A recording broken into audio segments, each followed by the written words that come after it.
Hello beautiful people! Welcome to my many vlog.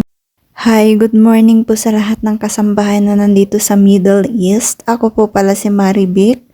5 taon ng kasambahay dito sa aking mga amo. Ang 10 araw na pala ni amo sa Jeddah ngayong araw na to. Maybe bukas or next day ay uuwi na siya dito sa Abha.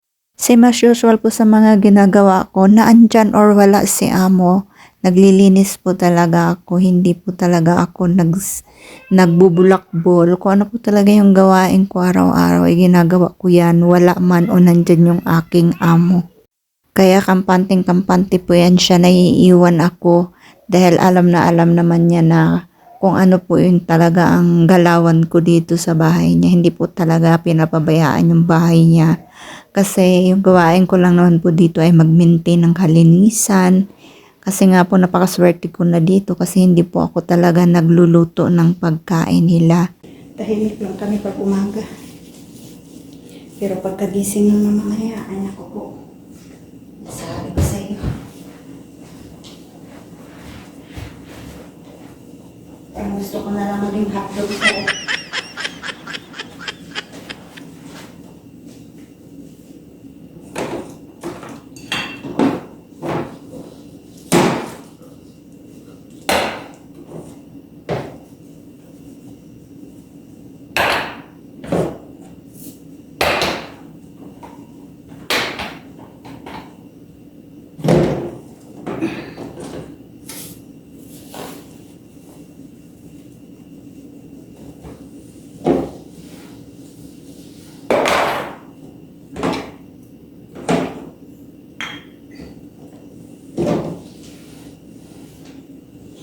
Ito lang yung buhay ko dito.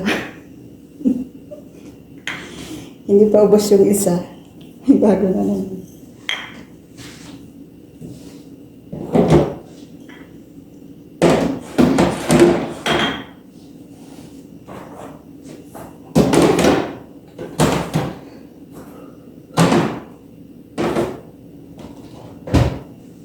Walang problema yung trabaho. Basta may kape. Makabawi.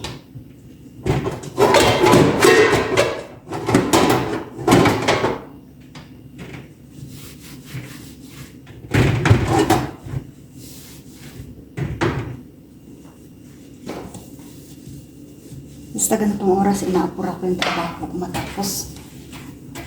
Bago sila magising. Mamaya pa naman sila magising. Pagkatapos ko dito, maglalaba pa ako.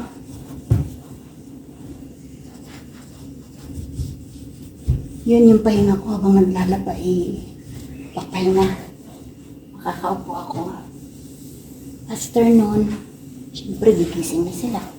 Manananghalian na pero wala kami tanghalian na yun. Titinapay lang kami. Dami namin pagkain sa rep. Kailangan ubusin.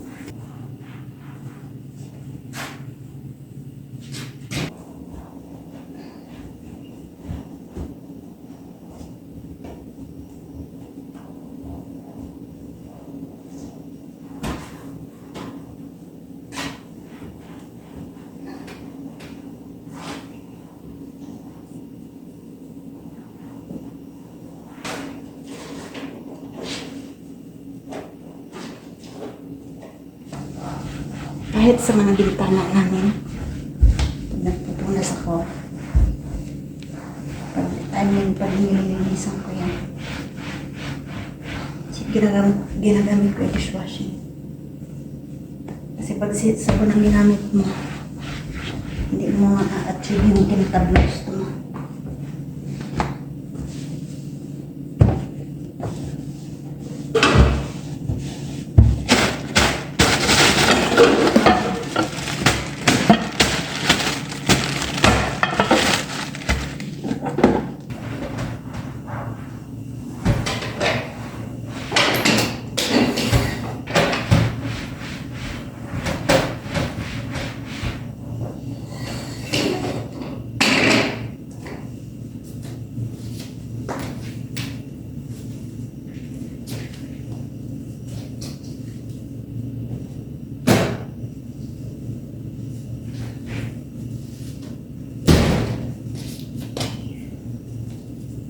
Ito naman po mga cabinets namin. Pagkakas lang dito.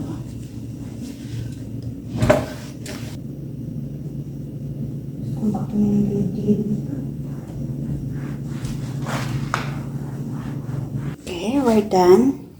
So yun, thank you so much for watching. See you in my next vlog. Don't forget to follow, like, and share. Mahal ko po kayo. Amping Kanunay.